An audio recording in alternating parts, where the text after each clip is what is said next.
Graça e paz, igreja. Boa noite. Tudo bem com você? Amém. Meus pés parecem que tem 2 pedras de gelo em casa. Mas que bom que você veio. Diga para a pessoa que está do seu lado. Você é crente.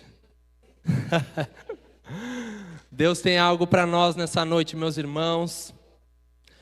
E eu queria iniciar falando que Deus é um Deus de detalhes. Nós estávamos no culto, eu acho que faz uns 2 cultos atrás, onde eu e o pastor Silvio, a gente recebeu vários presentes de vocês, né, pelo dia do pastor. E eu cheguei em casa, fui abrir presente a presente. E naqueles presentes o Senhor estava me lembrando que Ele é um Deus de detalhes. Dá um exemplo. Um cinto que eu estava usando muito, já estava começando a dar problema. O que eu ganhei? Um cinto. Aleluia! Eu tinha um perfume que estava diminuindo o frasco. O que eu ganhei? Perfume. Eu gosto muito de chocolate, hashtag fica a dica, aleluia. E ganhei bastante chocolate. E eu fui me lembrando que Ele é um Deus de detalhes. Talvez para coisas que eu e você nem estamos pensando, Ele está pensando. Talvez problemas que você e eu precisamos resolver, mas não estamos nos lembrando desses problemas. Ele já tem a solução. Ele pensa por nós, Ele nos dá a solução. Aleluia! E como é bom, meus irmãos, a gente ter essa convicção a respeito do caráter de Deus. Faz parte do caráter de Deus ser assim. É o jeito de Deus de ser, bondoso, amoroso, compassivo. E Deus, Ele sempre vai manifestar o seu caráter dessa forma. Não podemos olhar para Deus e pensarmos diferente disso. Mas quanto mais a gente mergulha no conhecimento de Deus, mais a gente vai desfrutar de como Ele é. Seria surpresa eu chegar em casa e ver outras coisas ali. Mas pelo fato dele ser um Deus de detalhes, eu recebi o que eu deveria ter recebido. Aleluia! Mateus 10:30 vai dizer que até mesmo os cabelos da nossa cabeça estão contados. Ele não nos cria somente da forma que nós somos, mas Ele sabe quantos cabelos cada um de nós tem. Uns têm mais, outros têm menos, aleluia. Mas Ele sabe, meus irmãos. Ele sabe. E a palavra de Deus também vai dizer em Mateus 6:31 que nós não precisamos andar ansiosos ou inquietos por coisa alguma. Porque todas essas coisas são essas coisas que os gentios procuram. Mas o nosso Pai Celestial sabe o que nós precisamos. Por isso, buscar em primeiro lugar o reino de Deus e a sua justiça. E todas essas coisas nos serão acrescentadas. E são essas verdades, meus irmãos, que no dia a dia da correria nós precisamos nos lembrar. Que Ele está cuidando de nós, que Ele está suprindo as nossas necessidades, que Ele se importa com a minha e com a sua vida nos mínimos detalhes. Aleluia! E nós, meus irmãos, precisamos renovar a nossa mente, exercitar esse tipo de pensamento. A Bíblia nos orienta que nós precisamos pensar nas coisas lá do alto. Desde quando acordamos até a hora que nós vamos dormir, nós temos muita informação que nós recebemos das coisas daqui da terra. É um noticiário, é uma televisão, é o celular. Em todo momento, eu e você recebemos uma série de informações novas. Mas é necessário que nós venhamos nos lembrar daquilo que está escrito. Não se preocupe com o dia de amanhã. Não ande ansioso. São palavras de salvação para mim e para você. Eu tenho uma vida de paz, eu tenho uma vida de alegria, eu tenho uma vida de equilíbrio. E eu estava, meus irmãos, na segunda-feira indo para Curitiba. Fui viajar, visitar um cliente. E eu acho que era umas 6:30 da manhã, eu estava com um chimarrão dentro do carro junto com meu colega, o sol estava nascendo, né? E eu recebi uma reflexão da parte do Senhor naquele momento. Eu não sei se você sabe, mas eu não sou gaúcho. Eu nasci em Minas Gerais. Mas hoje, pela minha forma de falar, hoje pela forma que eu vivo, tomando chimarrão e tudo mais, as pessoas ficam surpresas quando eu falo que eu nasci em Minas Gerais. Porque eu já estou tão mergulhado nessa cultura, que isso para mim faz parte do meu dia a dia. Se eu não tenho um chimarrão para tomar, meus irmãos, faz diferença. E lá nessa manhã eu estava refletindo a respeito dessas coisas. Nossa, hoje ninguém diz que eu sou mineiro. Porque eu mergulhei numa nova cultura. Eu estou vivendo, convivendo, me relacionando com gaúchos o tempo todo. Logo eu estou falando com sotaque de gaúcho e eu peguei para mim culturas, né, do dia a dia do gaúcho. Eu também gosto, meus irmãos, de lagartear no sol. Aprendi isso com vocês. E meus irmãos, essa mesma analogia que nós temos que fazer a respeito de cultura natural, nós precisamos fazer a respeito do reino de Deus. Em algum momento, eu e você não falávamos como crente. Não sabíamos como era a cultura do cristão. Mas quanto mais a gente mergulhava na palavra de Deus e no relacionamento entre irmãos, a gente começou a falar como crente. Amém? Eu e você não nascemos ou não recebemos um download do idioma do crente. Isso foi construído e é construído no dia a dia do relacionamento com o povo de Deus. E hoje as pessoas têm que olhar para nós, para as nossas atitudes e pensar, nossa, eu nunca imagino o pastor Silvio sendo diferente do que ele é hoje. Por quê? Porque ele está mergulhado na cultura do reino de Deus. E meus irmãos, existem filhos de Deus que estão na igreja, convivem com o povo de Deus, mas até hoje não conseguem entender qual é a cultura do céu. Você está aqui, mas ao mesmo tempo você não está. Talvez se eu tivesse tido restrições da cultura do povo gaúcho, eu não tomaria chimarrão e eu tentaria agir de uma outra forma, mas eu mergulhei nessa cultura. E existem crentes que aceitam Jesus, mas não aceitam a cultura do céu.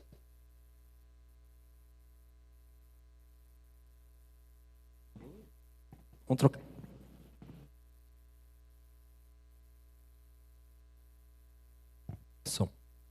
E essa cultura do céu, meus irmãos, é necessária que ela entre no nosso coração. Porque senão você vai viver em um ambiente propício de milagres, mas não vai desfrutar da cura que está nesse ambiente. Porque você não se sujeita à cultura do céu. Aleluia! O povo de Deus vive em um ambiente onde o amor de Deus é compartilhado, mas se você não mergulha nessa cultura, você não desfruta desse amor da parte de Deus. Isso é uma chamada para nós, meus irmãos. O ser crente não é vir no culto, é mergulhar na cultura do céu. Talvez ainda seja surpresa para você aquilo que o pastor Silvio falou um pouco mais cedo, a respeito de cura divina. Essa é a cultura do céu. Você ser curado, você andar em saúde divina, isso faz parte daquilo que Deus conquistou para mim e para você. Se você chegou até o reino dos céus, é isso que te espera. Mas para desfrutar da cura divina, você precisa ter a convicção de que essas coisas são verdades e abrir o seu coração para isso. Existem pessoas que estão diante de um reino onde não há impossíveis para Deus, mas vivem como se o próprio Deus talvez não existisse. Meus irmãos, nós somos chamados a confiar no Senhor. Nós somos chamados a não viver na força do nosso braço. Oramos, não lembro se o pastor Silvio orou agora antes aqui, a respeito de pessoas que estão vivendo a sua jornada na força do seu braço. E eu e você, meus irmãos, nós precisamos entender isso. Não precisamos viver com base nas nossas capacidades naturais somente. Não precisamos viver somente achando que nós temos que viver do nosso jeito. Nós temos um Deus que está cuidando de nós, nos mínimos detalhes. Tiago 1:22 vai dizer o seguinte: sejais praticantes da palavra e não apenas ouvintes, enganando-se a si mesmos. Aleluia! Parece uma palavra pesada, mas meus irmãos, quando a gente não permite que essa palavra entre no nosso coração, a gente não vai desfrutar dos benefícios do reino. Paz, alegria, uma vida equilibrada, uma família restaurada. E é isso que Deus espera de mim, deseja para a minha vida e para a sua vida, que a gente avance, que a gente cresça. Por isso que a Bíblia diz em Romanos 12:2, renovem a mente, renovem a forma de pensar. Não passem o dia pensando como o mundo pensa. Passem o dia lembrando do que a Bíblia diz e renove, mude a sua forma de pensar. Porque se a gente abrir o noticiário, vai estar lá o mal do século, a doença isso, a doença aquilo. Mas se nós renovarmos a nossa mente e buscarmos o que a Bíblia diz, nós vamos ver que nós somos curados, que Ele já levou as nossas enfermidades. Por isso da necessidade, meus irmãos, de colocar os nossos olhos nas coisas lá do alto. Porque muitas vezes o mundo vai tentar de alguma forma nos seduzir para as coisas terrenas. Sendo que Deus tem coisas eternas para nós, que não se corrompem com ouro nem com prata. Mas para isso, todos os dias eu e você temos que lembrar dessas coisas eternas. Lembrar que estamos num reino do Senhor. Lembrar que nós fomos transformados. Lembrar que Ele tem um plano para a nossa vida. Que Deus tem coisas maravilhosas que estão saindo à luz. Oh, glória a Deus.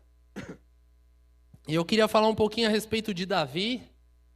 Eu tenho certeza que Davi e Jonatas, enfim. E eu tenho certeza que você conhece a história de Davi. Ele é o rei mais conhecido da Bíblia, né?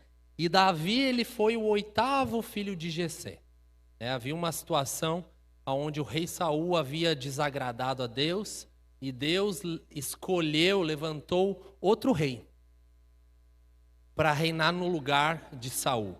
Então Deus levanta o profeta Samuel e diz para ele: Samuel, vai à casa de Jessé.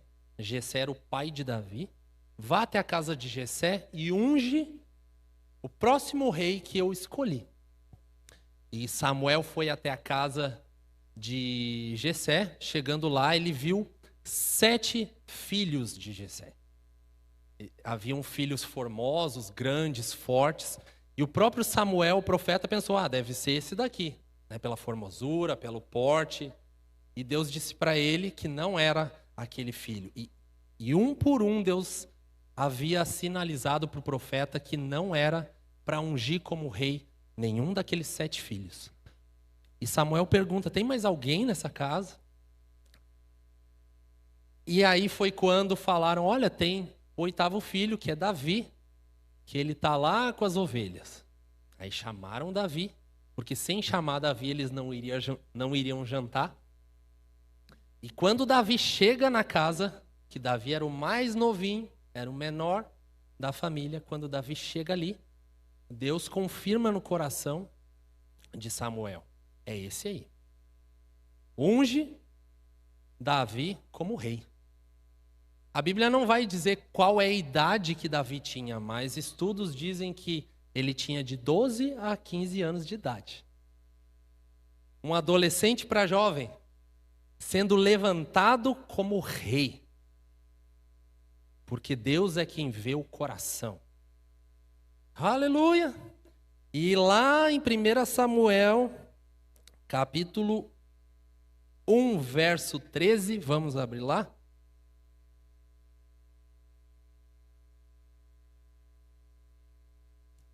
Tempo.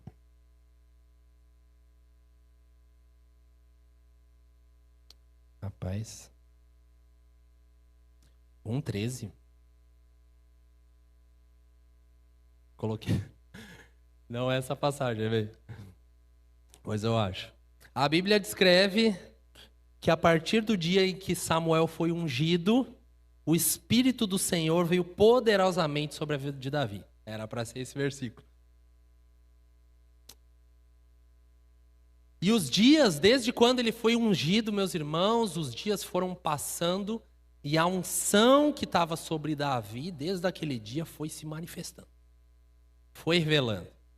Davi, ainda jovem, mata um gigante filisteu chamado Golias, onde nenhum soldado queria enfrentar.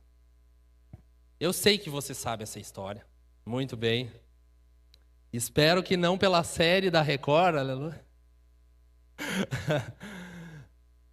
Mas havia uma situação onde Golias, que tinha 2,90 m, durante 40 dias enfrentava o povo de Israel, falando: quem vai me enfrentar? E Davi, que já havia recebido uma unção de rei, mas não se tornou rei aos 12 ou 15 anos. Ele recebeu uma palavra de Deus naquela época. E o poder de Deus que estava revestido sobre Davi, né, e o seu relacionamento com Deus o deixava ousado. E nós sabemos que Davi, com uma pedra e uma funda, ele consegue matar Golias. Só que ele não matou Golias com a pedra, com a funda. Aleluia, silêncio. E abra comigo lá em 1 Samuel, agora eu vou ter que acertar o versículo, 17:45.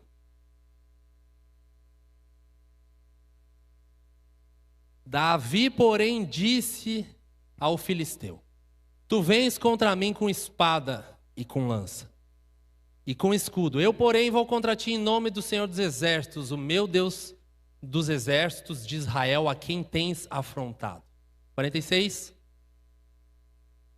Hoje mesmo o Senhor te entregará nas minhas mãos. A vitória de Davi não estava na funda e na pedra, estava nas suas palavras. Esse é o ponto. Eu sei que você conhece a história, mas entendendo que ele venceu porque ele falou a coisa certa, faz toda a diferença.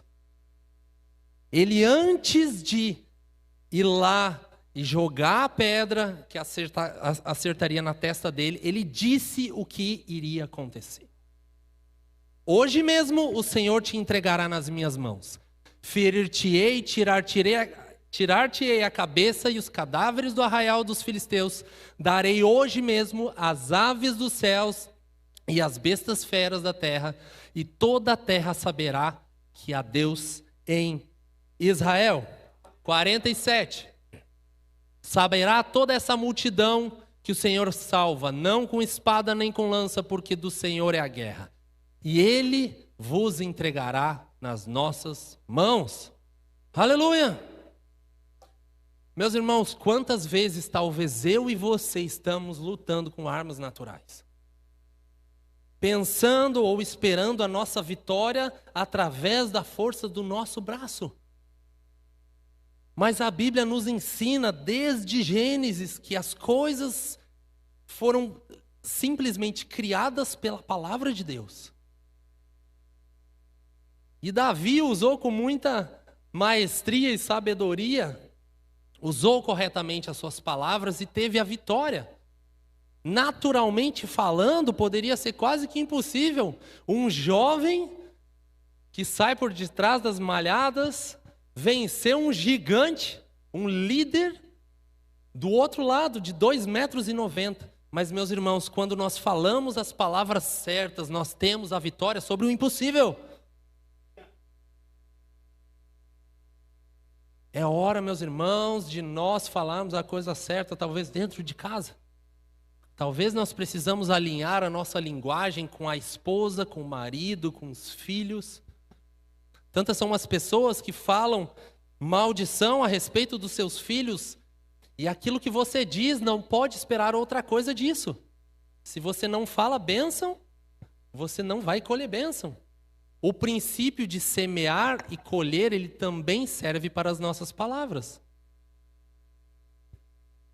Semear e colher nas finanças é a mesma coisa. Semear e colher no amor é a mesma coisa. E nas palavras também. As palavras, elas têm poder. A gente poderia trazer nessa noite somente uma ministração a respeito de cuidar das palavras e citar vários exemplos do que acontece por conta do fruto daquilo que se diz. Mas esse não é o foco. Aleluia! Então Davi foi ungido. Davi mata Golias e Deus levanta improváveis, meus irmãos, e coloca em posições de honra e poder. Aquela unção que estava sobre Davi o inspirou a escrever 74 dos salmos que nós conhecemos. Inclusive o Salmo 23 foi escrito, inspirado, por Davi. A unção faz a diferença na vida do crente. Eu e você temos que ter essa consciência. No nosso dia a dia, haverão situações onde naturalmente falando a gente não vai saber o que fazer. Não vai saber como resolver, não vai saber o que falar. Não sei se vou se fico, que nem dizia Silvio Santos. Mas o crente tem o Espírito Santo dentro dele. E há uma unção, há um poder sobrenatural da parte de Deus para que nós possamos tomar as decisões corretas. Nós não podemos viver como se o Espírito Santo não estivesse dentro de nós. Nós não podemos viver como se o poder de Deus que veio a nós quando a gente o recebeu e o aceitou, como se ele não existisse. O poder de Deus, ele é real, o Espírito Santo, ele é real, a palavra de Deus é verdadeira. E nós temos que considerar essa palavra, esse poder, essa unção que Deus deu para mim e para você. Há uma porção específica para cada um de nós na nossa vida. Para que a gente use, para que a gente aplique, para que a gente flua naquilo que Ele nos deu. De acordo com as capacidades e os dons e talentos que Ele colocou na minha e na sua mão. E essa unção continuou carregando a vida de Davi. Ele matou leões e ursos para proteger as ovelhas. Aleluia. A Bíblia vai dizer que o rei Saul tentou matar Davi várias vezes, porque Saul tinha inveja de Davi. As coisas que acompanhavam Davi no dia a dia mostrava que Deus era com ele. Mostrava que o Senhor estava com Davi. E lá em 2 Samuel 5, versículo 4, não precisa abrir, vai dizer que Davi tinha 30 anos de idade quando começou a reinar. E reinou durante 40 anos. Havia um grande espaço de tempo entre uma palavra que ele recebeu de Deus e o cumprimento dessa palavra para se tornar rei. Quantas são as vezes, talvez, meus irmãos, que Deus já falou alguma coisa para você, que talvez você pode pensar, não, mas está demorando demais. Eu não sei mais se as coisas vão acontecer. E eu quero te reafirmar nessa noite, aquilo que Deus falou vai acontecer. Aquilo que Deus falou sobre a sua casa vai acontecer. Aquilo que Deus falou sobre os seus negócios vão acontecer. Aquilo que Deus falou sobre a sua família vai acontecer. Você é curado, você é liberto. Você pode andar em paz. Seus filhos vão voltar para o Senhor. Mas fique com aquilo que Deus disse. Talvez nessa jornada de Davi, por muitas vezes ele poderia até mesmo duvidar. Ou pensar, não, já tenho quase 30 anos, já tenho barba, Deus me chamou quando eu era gurizinho. Mas Deus, Ele é fiel e Ele se encarrega de cumprir aquilo que Ele diz. Nós não precisamos desconfiar da sua palavra. Nós aprendemos em alguns domingos atrás que o diabo, ele tenta distorcer aquilo que Deus disse. Tentou convencer Eva que não era bem assim aquilo que Deus disse. E nós precisamos refrescar a nossa memória, relembrando que Deus cumpre a sua palavra, que Ele é bom. Quando eu falo isso para vocês, meus irmãos, a respeito de lembrarmos das palavras que Deus disse para você, eu também busco lembrar das palavras que Deus me disse. Quando eu tinha 18 para 19 anos, tem palavras que Deus me falou que ainda não se cumpriram. E hoje eu vou fazer 38 anos. E nem por isso eu posso ou devo ousar duvidar. Porque Ele tem sido fiel em toda a minha jornada. Ele sempre nos dá muito mais do que nós precisamos. Ele enche os nossos celeiros.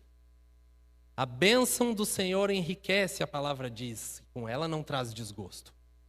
E em meio a tanta informação do dia a dia, nós temos que colocar os nossos olhos no Senhor. E não duvidar daquilo que Ele disse. Aleluia! O mesmo Davi que era pastor de ovelhas, nos seus 30 anos, ele se torna rei. E o rei mais conhecido da Bíblia. Em 1 Samuel 18:12 vai dizer que Saul, o rei, até então, temia Davi, porque o Senhor era com Davi. Você imaginou, meus irmãos, que um rei, tendo soldados, tendo todo o reino, tendo medo de um jovem chamado Davi? Aleluia! Porque Davi carregava, uma unção sobre a sua vida. O diabo teme e treme, porque nós somos do Senhor e nós carregamos o nome de Jesus. Aonde nós vamos, as coisas devem acontecer. Me lembra a história de José do Egito. Estava lá na prisão e prosperava na prisão, porque o Senhor era com ele. E aonde eu e você vamos, meus irmãos, nós temos que ter a consciência que nós carregamos a presença de Deus. E aquilo que é impossível pode acontecer através das nossas mãos. Afinal, a Bíblia diz que se nós orarmos pelos enfermos, eles serão curados. A Bíblia não está dizendo que vai vir um anjo do seu lado que vai orar pelo enfermo e ele vai ser curado. A Bíblia está dizendo que se você e eu orarmos, as coisas vão acontecer. O poder de Deus vai se manifestar através da minha vida e da sua vida. E o detalhe é que a Bíblia não diz: essas coisas vão acontecer para pastores, profetas, mestres, evangelistas e apóstolos. Essas coisas vão acontecer para todo filho de Deus, todo aquele que crê na sua palavra. Aleluia! E Davi, mais ou menos na época onde tinha vencido o gigante Golias, a Bíblia vai dizer que ele se tornou muito amigo de Jonatas. Jonatas era o filho do rei Saul, que tentou matá-lo algumas vezes. Lá em 1 Samuel 18:3 vai dizer o seguinte: Jonatas e Davi fizeram uma aliança, porque Jonatas o amava como a sua própria alma. E aí eu queria que você abrisse comigo em Aleluia, o tempo voou. 1 Samuel 20, do 14 ao 16. Eu vou lendo aqui para a gente ganhar tempo. Essa palavra, Jonatas disse para Davi: se eu continuar vivo, seja leal comigo, com a lealdade do Senhor. Mas se eu morrer, jamais deixe de ser leal com a minha família, mesmo quando o Senhor eliminar da face da terra todos os inimigos de Davi. Assim, Jonatas fez uma aliança com a família de Davi, dizendo que o Senhor chame os inimigos de Davi para prestarem contas. E Jonatas fez Davi reafirmar seu juramento de amizade, pois era o seu amigo leal. Passado um tempo, Jonatas foi morto, ele e 2 irmãos. E aí eu gostaria de entrar na continuação da história. Jonatas teve um filho chamado Mefibosete. Pena que a irmã Ana já escolheu o nome do bebezinho, né? Mefibosete, vem aqui. E Jonatas, a Bíblia vai dizer, em 2 Samuel 4:4. Esse abre comigo, por favor. Você está conseguindo entender a linha do tempo? Davi foi ungido de 12 a 15 anos. Tinha uma palavra que ele seria rei. Matou o gigante chamado Golias. Conheceu Jonatas se tornou muito amigo, Jonatas morre e Jonatas deixa um filho. E a Bíblia vai dizer que Jonatas, o filho de Saul, tinha um filho aleijado dos pés. E a Bíblia vai falar como isso aconteceu. Era da idade de 5 anos, quando de Jezreel era como se fosse uma região, um vale. E desse vale chegou a notícia da morte de Saul e de Jonatas. O vô e o pai tinham falecido. Então sua ama, a babá, né, do Mefibosete, pegou o Mefibosete e fugiu.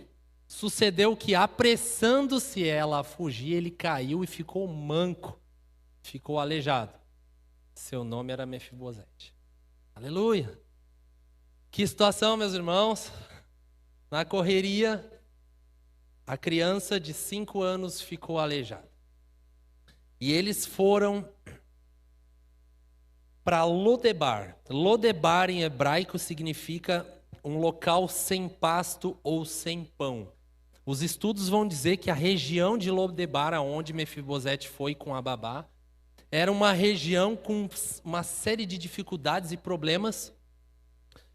Uma cidade possivelmente perigosa e bastante difícil para os seus habitantes. Não bastasse que ele cresceu sem o vô, sem o pai, ele ficou aleijado e estava indo para um lugar ruim. E passado alguns anos, Davi se lembra da amizade que ele tinha com Jonatas. E ele pergunta lá em 2 Samuel 9, resta ainda alguém da família de Saul que eu possa mostrar lealdade por causa da minha amizade com Jonatas? Você está comigo? Versículo 2 vai dizer o seguinte: chamaram Ziba, um dos servos de Saul, para apresentar a Davi. E o rei lhe perguntou: você é Ziba? Sou teu servo, respondeu ele. E Davi novamente pergunta: tem alguém da família de Saul, da família do meu amigo Jonatas, que eu possa honrá-lo? E aí Ziba responde o seguinte para o rei Davi: ainda há um filho de Jonatas aqui, aleijado dos pés. Essa era a referência que tinham de Jonatas. Poderia falar qualquer outra palavra, não é verdade? Mefibosete cresceu, né? Mefibosete é um homem humilde, é um homem esforçado. Não, o aleijado dos pés. Possivelmente, essa era a identificação dele. Eu não sei quais são as circunstâncias que Mefibosete vivia, mas possivelmente não era um cenário bom. E aí o rei Davi pergunta para ele: onde ele está? E aí Ziba responde: na casa de Maquir, filho de Amiel, em Lodebar. A mesma cidade que ele foi quando ele tinha 5 anos, ele continuava lá. Até que o rei Davi o chama. E diz para ele: não tenha medo, disse Davi, pois é certo que eu tratarei com bondade por causa da minha amizade que eu tenho com Jonatas, seu pai. Vou devolver todas as terras que pertenciam ao seu avô Saul, e você comerá sempre à minha mesa. Aleluia! Um homem que cresceu aleijado num local ruim, simplesmente o rei se lembra dele, tira ele daquela situação, restaura todas as posses dele e ainda diz para ele: a partir de hoje você vai sentar na minha mesa como se você fosse meu filho. Uau! E a gente olha para essa história, meus irmãos, e pensa: o que Mefibosete fez para receber isso? O que Mefibosete deu para o rei Davi para sentar à mesa do rei? Nada. Ele estava até esquecido. Mefibosete vinha de uma linhagem real, sim, porém o atual rei Davi, que estava no poder, não tinha nenhuma ligação direta com ele. Não era para Mefibosete sentar na mesa do rei. Não era para Mefibosete ser restaurado de todas as suas posses. Afinal, era outro rei. Não corria o sangue de Mefibosete, não era da mesma linhagem de Davi. mas por causa de um intermediador entre Davi e Mefibosete, que era o seu pai Jonatas, ele acessou novamente coisas que anteriormente estavam disponíveis a ele. E fazendo uma analogia para nós, meus irmãos, não era para eu e você recebermos nada. Nada. Eu e você não demos nada para Deus. Mas Deus envia Jesus Cristo, morre por nós, ressuscita em nosso lugar, e Ele se torna o meio pelo qual eu e você possamos acessar a mesa do Rei. Nos tornamos filhos. Ele nos dá uma nova vida, Ele tira todas as roupas sujas, todas as mágoas do passado. Edu, pode me ajudar? Ele tira todas as crecas. Aleluia! Restaura a nossa vida e nos coloca numa posição de honra. Imagina a primeira vez que Mefibosete sentou na mesa do rei, junto com os filhos do rei. Uma mistura de sentimento. Por que eu estou aqui? Eu não fiz nada. Eu não mereço isso. Eu não sou digno de estar diante do rei. Mas ele está lá. Porque o rei deu um acesso para que ele estivesse lá. E quem está à mesa do rei não é colocado em xeque o seu passado. Não houve um questionário do rei Davi a respeito do passado de Mefibosete. Ele simplesmente estava sentado à mesa do rei, comendo tudo aquilo que o rei disponibilizava para ele. Toda a fartura, a provisão, a abundância, talvez a melhor refeição que ele teria comido na vida até então foi naquele momento. Você está entendendo a mensagem? E eu e você fomos chamados para andar na presença do Rei. Muitos de nós, talvez, meus irmãos, se questionam o que eu fiz para merecer. Mas quem fez algo foi Jesus Cristo. Ele morreu em nosso lugar. Ele passou toda a vergonha, toda a dor, toda a dificuldade para que eu e você pudéssemos acessar a mesa do Rei, como se nosso pecado nunca tivesse, aleluia, aparecido. Ele nos perdoou, Ele nos transformou, Ele nos libertou, Ele nos deu uma nova veste, nos deu um novo nome, e hoje nós podemos acessar a mesa do Rei com liberdade. Na mesa há abundância. Todas as vezes que nós estamos diante do Rei, nós temos abundância. Nós temos fartura, nós temos provisão, nós temos suprimento. Nada nos falta. Nada nos falta. Nessa noite, Deus reafirma em nosso coração que Ele nos comprou por um alto preço. Ele pagou a dívida pelos nossos pecados. E hoje nós sim podemos assentar à mesa do Rei, sem culpa, sem medo, sem vergonha. Porque Ele nos deu esse acesso. Ele olha para mim e para você como filho, filho amado, filho perdoado, filho querido. E o desejo do nosso Deus, do nosso Pai, é que eu e você nunca venhamos nos afastar da mesa. Nunca venhamos nos afastar da provisão. Mesa, meus irmãos, é um lugar de relacionamento. Quando você senta em casa com a sua família, eu tenho certeza que você tem a oportunidade de, na mesa, na sua casa, olhar nos olhos da sua família. Compartilhar informações, compartilhar coisas com a sua família. Você tem a possibilidade de compartilhar muitas vezes até um pão, um alimento. E na mesa, na presença do Rei, nós temos a liberdade suficiente para conhecê-lo.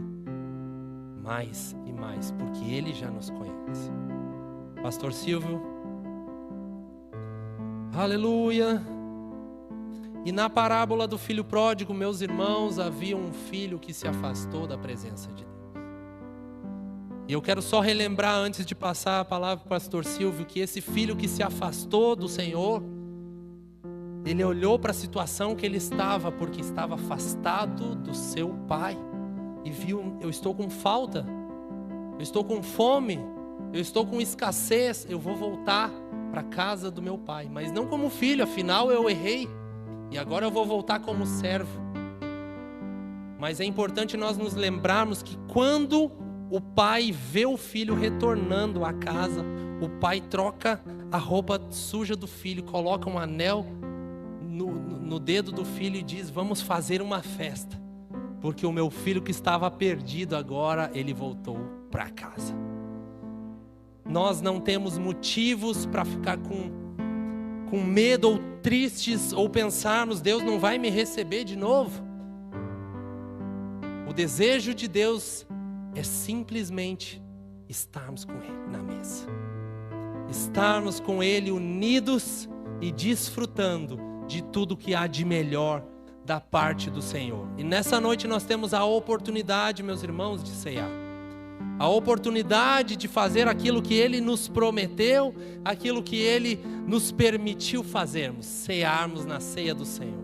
E eu tenho certeza que eu e você vamos sair desse lugar com a convicção de que Ele nos deu essa cadeira na mesa, Ele nos deu esse lugar, Ele nos deu esse acesso, e nós precisamos encontrar o nosso lugar na mesa do Senhor, porque eu e você, nós temos um lugar preparado pelo nosso Deus.